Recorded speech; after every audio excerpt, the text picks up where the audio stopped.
Welcome back to my Atari ST Nostalgia channel, and in this video is just a short follow-up to my full Captain Blood playthrough that I recorded earlier, and I had a lot of fun doing it, even though it really cost me a lot more time and a lot more energy than I anticipated. I watched the videos back, all of them, and it turned out to be quite okay, but I feel there are a few points I need to address after I watch the recordings myself, and I'm going to do so right now. And the first point that I want to address is actually something that I kind of screwed up during the whole playthrough every single time. And that's the unnecessary OORX landings I did. I really screwed up that area of gameplay, I fear. I kept complaining about the landing sequences, that they take too long. And then at the same time, I ended up doing lots of them at a time when I really didn't need to. You see, whenever you're returning to a planet where you have landed one before, you do not need to land a new one. Because I was at the planet and I immediately pressed the OORX landing button when I came back, even when I was in a hurry. But actually, if you just click here, and I've used the question mark several times when I got kicked off a planet but immediately want to talk to the same alien, but also after traveling back to a planet, you can just press the question mark. And this question mark saves you the time of doing this whole landing procedure. You don't have to dodge the missiles. And I forgot to do it every time. I forgot to do it when I returned to the Sinox, to returning to the Buggle. I didn't do it when I was returning to the Migrax. Every single time I just completely screwed up, and that's a bit, I don't know why I did that, so I really apologize for that, because I was wasting my own time and also wasting the time of the viewer. So yeah, remember, when you get back to a planet, go back to your ship and use the question mark instead of doing a new landing like I did. I'm really sorry about that. I don't know what I was thinking. And this brings us directly to point 2, which was the way I screwed up with the Sinox.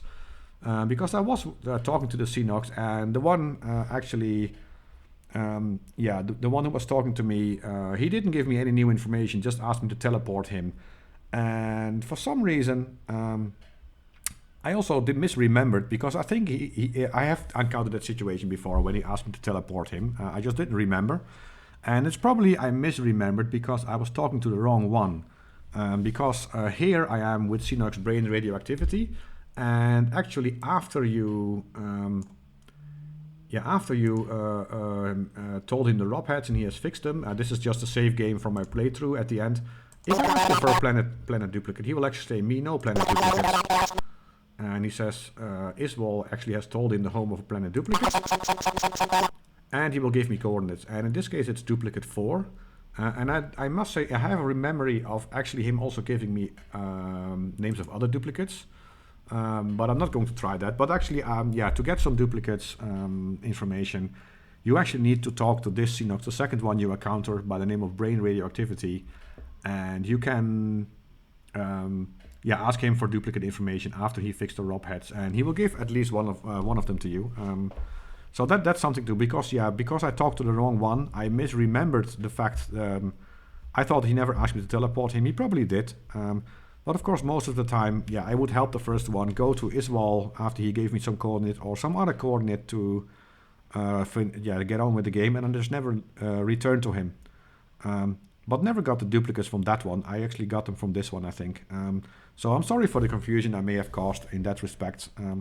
And that were my two big screw-ups during the playthrough. On the other hand, I still was able to finish the game. It showed that even if you miss information from one alien, you can actually use other one. So the third point I want to address, which is less severe, but I said you can't talk to the Migrax anymore to get the information for Planet Spirit, and that's actually not true. Because you can actually go to Missile Brave.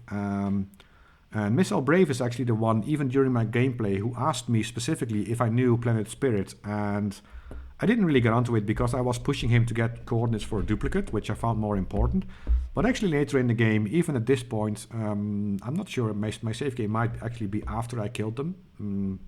But before, if you don't kill them, you can actually get back to Missile Brave whenever you want to, because he holds some important information. So after a long time, you can go back to him, ask about the duplicate, and you can probably get the Planet Spirit for him. In my case, I didn't, so it allowed me to make a whole video about talking to Iswal Small, Yoko the Small Iswal, and do the whole bug hole sequence and get the information from Planet Spirit there. So that screw up I really feel no regrets for. Yeah, and that really leads me to the last point, and I'm just going to back to the interesting because there's nothing to do with watching my screen. And the last point is especially at the end, I found myself getting confused a couple of times. You heard me go silent, thinking, mumbling a bit, and yeah, the video comes to a bit of a standstill for a while. And that's because this really was not a scripted playthrough. I had my sheet to write the coordinates. I had some notes about from whom I could get useful info.